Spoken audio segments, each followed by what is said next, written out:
Ne kadar güzelsin desem de azdır. Cemalin gözümde doğan bir aydır. Hicranın bugünüm için fermandır. Beni bırakıp da gitme ha gitme, gitme ha gitme. Ömrümü harcadım hep sen uğruna.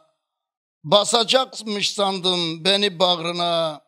Gördüm ki düşmüşüm kader ağına. Beni bırakıp da gitme ha gitme, gitme ha gitme. Çırpınıp durdum ben tıpkı kuş gibi. Haykırdım aleme bir Ferhat gibi.